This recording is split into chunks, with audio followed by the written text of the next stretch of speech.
If you take the time to line up the energy, something as simple as you're on your way to a restaurant and you know you're going to arrive at a busy time of night, and often there isn't a place to park, but you feel particularly tuned in, tapped in, turned on, and you like the feeling of there being a place waiting for you at the door.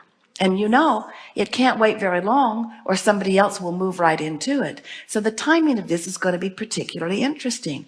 Just at the time you arrive, someone else is going to back out and the universe is going to say, here's your parking place. So you've played that over in your mind, and it's been a pleasant thought because it's not life or death. It doesn't mean you're bad or good. In other words, it's just something that you played with a little bit, and now you're driving into your parking place.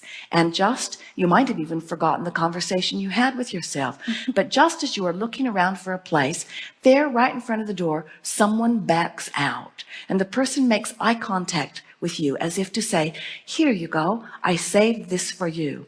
And when you put your car into that place and you consciously acknowledge the correlation between the thoughts you had in advance and the good feeling you had while you had them and the cooperative universe that has lined up this parking place for you, what happens is you begin to understand the vibrational cooperation of the universe.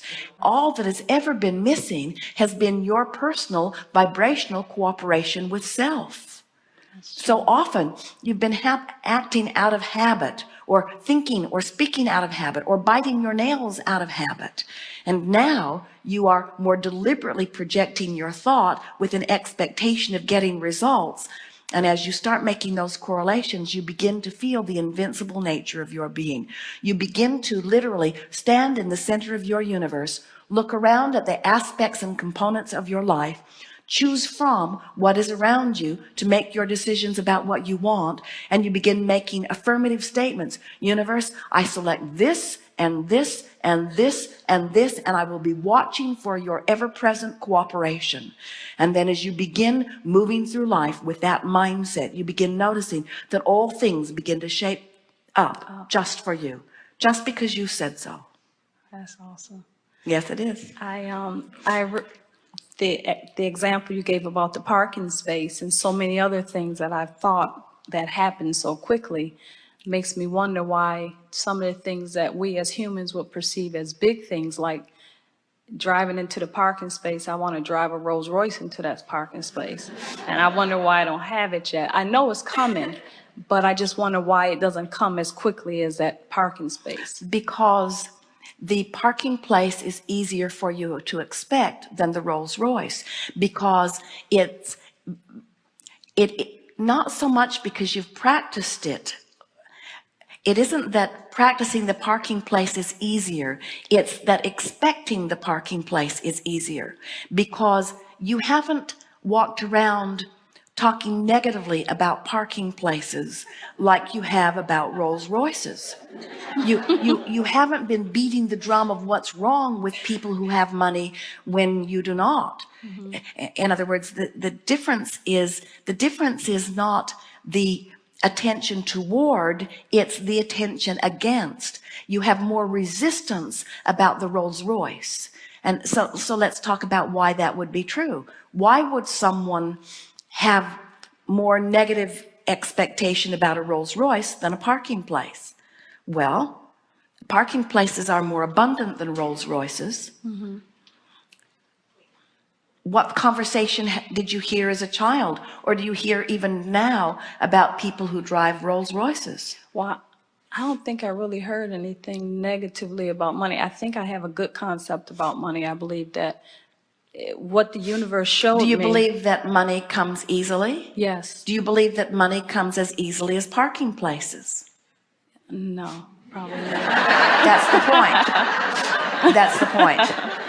And once you get that, once you realize that everything that you ask for comes, and it comes just because you're asking, and it comes in the moment that you ask, and that as life causes you to ask for more and more comes. The thing that we keep reaching for ways to describe, it's such an interesting picture, the way it frames up for most people, is that the more you live life, the more you ask, and the more you ask, the faster the energy moves, and the faster the energy moves, the more important it is that you move with the energy. But most people, the faster the energy moves, they don't keep up with the faster moving energy because they've been listening to the people who also haven't been keeping up with the faster moving energy. So then people say things to you like, well, life isn't supposed to be easy, and it gets harder and harder, and Rolls Royces don't grow on trees, and things of that nature, until you develop these patterns of thought that just hinder you from what you want.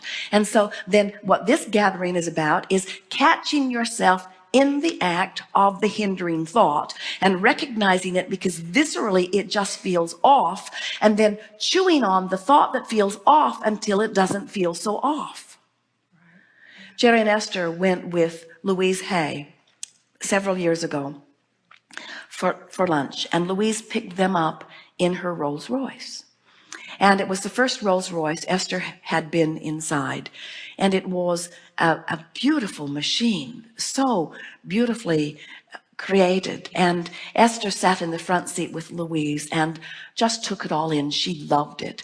And in Esther's mind, she's thinking about that commercial about, pardon me, do you happen to have any Grey Poupon? Esther just, she cannot get it out of her mind. And she doesn't know Louise very well at that point, and she's not sure how far she should go with her. And so Esther looked over, and she took a deep breath, and she said, with a smile on her face, pardon me. And without missing a beat, Louise just reached over, punched the glove box, and it fell open, and inside was a bottle of Grey Poupon.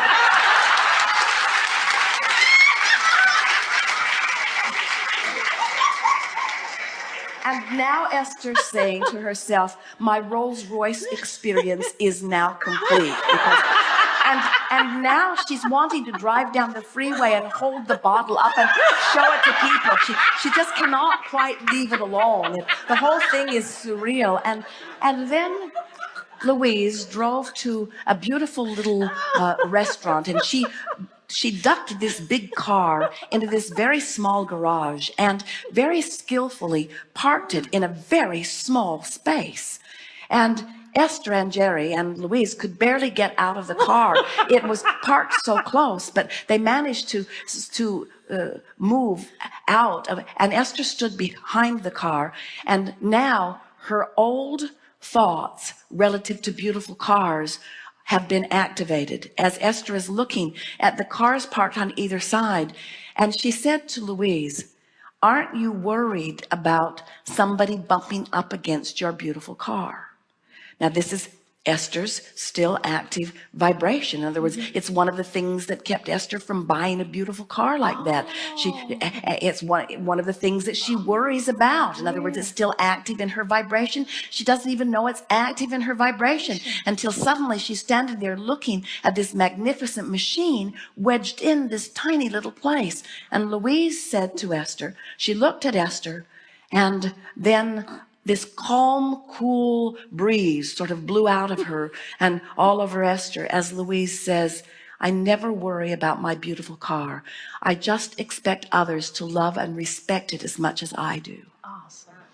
And Esther felt that peace of well-being just wash into her. In other words, it was a contrasting experience which caused a new rocket of desire, a summoning of source energy, perfect words flowing forth from someone.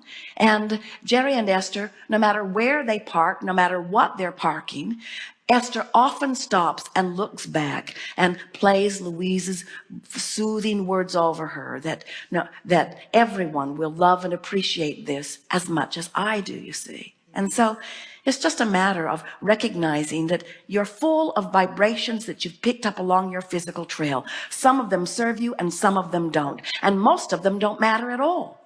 It's only if there's something that you want that's calling energy through you and you're not letting it through because you've got some cluttered vibration that you would even be aware that you have some cluttered vibration. A car that's going 100 miles an hour and hits a tree is a much bigger problem than a car that's going 5 miles an hour and hits a tree. So the faster your energy moves, the more the resistance becomes apparent. And when you are now aware that resistance is always accompanied by negative emotion, and you are aware that negative emotion can come and go as quickly as choosing downstream or upstream thoughts, now you're in complete control of the part that resistance plays in your fast moving stream. So now you never ask the stream to move more slowly, because it won't. And instead, you just encourage the stream to continue to move as fast as it will, which is what life is causing you to cause it to do. And now you're in control of your movement in the stream. And in time, you find yourself moving so rapidly in this fast moving stream, but it doesn't feel like frenzy. It doesn't feel frantic. It doesn't feel out of control, because when you're up to speed with your stream, everything feels wonderful. That's the way you're wanting to live, you see. That's what you knew when you made the decision to come forth into this physical experience. You knew it would be fast, and you knew it would be fun, and you knew that you had the resources to stay up to speed with it. You would much rather be on a fast moving stream, even paddling against the current, than in a stagnant pond. You really would. And that's why you came forth into this physical experience. You knew this physical experience would inspire fast moving energy. You knew it would. You knew that this was the time of awakening. And you knew that in the time of awakening, your likelihood of waking up would be stronger. And so here you are in a fast moving stream, feeling your emotions more keenly than ever before. And now, instead of grappling or worrying about all of these emotions, we encourage you to reach for one emotion and one emotion only. And that is the emotion of relief. Because where you are is always relative. And you might want to write this down. It's so profound. I am where I am. I am where I am. I am where I am. And I've got only one choice. I am where I am, and I can feel a little better or a little worse. That's it. I am where I am. Can't feel fabulous, can't feel awful. I am where I am, and my only choice is a little better or a little worse. I am where I am. My only choice is a little better or a little worse. And what happens to most people, we don't want to hurt your feelings. Most people every day feel a little worse and feel a little worse and feel a little worse. They watch CNN. They join the online chat groups. They carry things around of things that have gone wrong. They remember things from their childhood. But every day you have the option of feeling a little better and feeling a little better and feeling a little better and feeling a little better and feeling a little better about thousands of different subjects. And as you choose the better feeling thought and feel better, now you shift your placement in the universe. In other words, now just by reaching for one thought that feels a little better, now your point of attraction has shifted. Now you have access to different rendezvous points. Now you have access to your boss being in a different mood when she rendezvous with you. Now you have access to different aspects of the economy. Now you have access to different personality points of those people that you are working with or that you are living with. In other words, just a little effort at feeling a little better shifts your whole point of attraction. Everyone in the universe is now assigned to you in a different way by law of attraction because of that shift in your vibration. And now you feel a little better, and now you feel a little better, and now you feel a little better. And before you know it, you're standing in front of your Rolls Royce, and you're not worried about it one bit, and you're shouting to the boundaries of the universe, everyone who has anything to do with me or my Rolls Royce must match up with me on the terms that I have practiced, you see. Right. Thank you. Thank you. And in fact, that is what's happening all day, every day, isn't it? Yes. Everything is matching up with you on the terms that you have practiced. You start noticing a whole lot of ornery people around you. You got to admit it, you're ornery. Yeah. Or you've been pushing against ornery people. Very good. Thank you. Yes, indeed.